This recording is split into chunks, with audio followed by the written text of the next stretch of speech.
दोस्तों CID season 2 के episode number 38 के प्रोमो को देखकर फैंस काफी ज्यादा खुश थे कि उन्हें अगले ही एपिसोड यानी एपिसोड नंबर 38 में एसीपी प्रद्युमन की जबरदस्त एंट्री एक बार दोबारा देखने को मिलने वाली है। और वो एंट्री उन्हें देखने को मिली भी, लेकिन अगले ही मिनट उस एपिसोड ने फैंस की खुशी को कंफ्यूजन में बदल दिया, क्योंकि सीआईडी सीजन 2 एपिसोड नंबर 38 में एसीपी प्रद्युमन के जो भी सीन्स दिखाए गए थे वो सारे सीन्स फ्लैशबैक में दिखाए गए थे। और उस फ्लैशबैक को देखकर भी फैंस काफी ज्यादा कंफ्यूज थे, क्योंकि उस फ्लैशबैक में कुछ ऐसा देखने को मिल रहा था कि एसीपी आयुष्मान 3 महीने पहले से एसीपी प्रद्युमन का पीछा कर रहा था। और उसी 3 महीने पुराने फ्लैशबैक में हमें यह भी देखने को मिला कि एसीपी आयुष्मान ने अपनी तरफ से एसीपी प्रद्युमन को मारने की पूरी कोशिश की, लेकिन एसीपी प्रद्युमन ने अपने दिमाग का इस्तेमाल करके एसीपी आयुष्मान को ही चकमा दे दिया। और उस सीन में वो एसीपी आयुष्मान को शूट करते हुए भी नजर आ रहे हैं। लेकिन कुछ फैंस के मन में अब भी कंफ्यूजन है कि क्या वाकई एसीपी प्रद्युमन ने एसीपी आयुष्मान को मार दिया या फिर पर्दे के पीछे की कहानी कुछ और ही है। तो दोस्तों आज की वीडियो में मैं इस बारे में आप लोगों के सारे कंफ्यूजन क्लियर करने की पूरी कोशिश करूंगा। और आज की वीडियो में मैं आप लोगों को बताने वाला हूं कि क्या वाकई एपिसोड नंबर 38 में एसीपी प्रद्युमन ने एसीपी आयुष्मान को शूट कर दिया या फिर कहानी में कोई और भी ट्विस्ट आने वाला है जो आप लोगों को बहुत ही जल्द देखने को मिलेगा।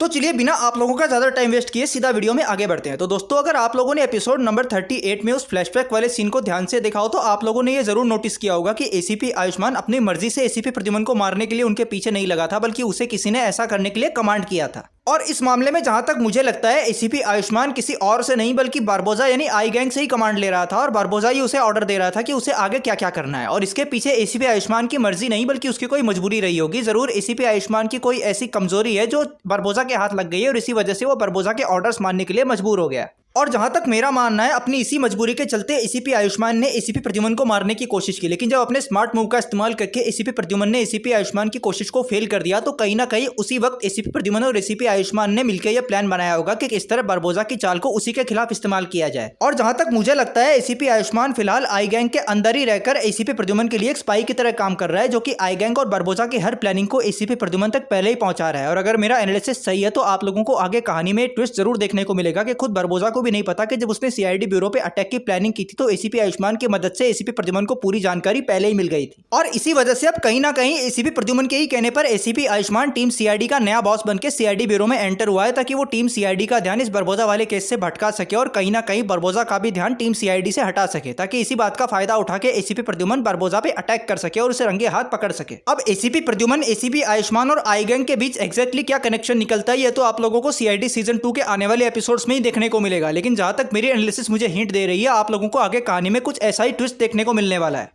तो आज की वीडियो में बस इतना ही। आप लोगों से रिक्वेस्ट है कि अगर आप लोगों को इस वीडियो में थोड़ा भी इंटरेस्ट है तो लाइक बटन को हिट के बिना मत जाइए। आप लोगों के एक लाइक से मुझे बहुत ज्यादा मोटिवेशन मिलती है। और साथ ही आप लोग सीआईडी सीजन 2 के करंट स्टोरी के बारे में अपने रिव्यूज और ओपिनियंस भी मुझसे जरूर शेयर कर सकते हैं। और साथ ही आप लोग मुझे ये भी बता सकते हैं कि सीआईडी सीजन 2 के आगे आने वाली कहानी कौन सा नया मोड़ ले सकती है। अभी के लिए इतना ही। जल्दी मिलते हैं एक और नई और इंटरेस्टिंग अपडेट के साथ। तब तक के लिए बाय बाय, टेक केयर।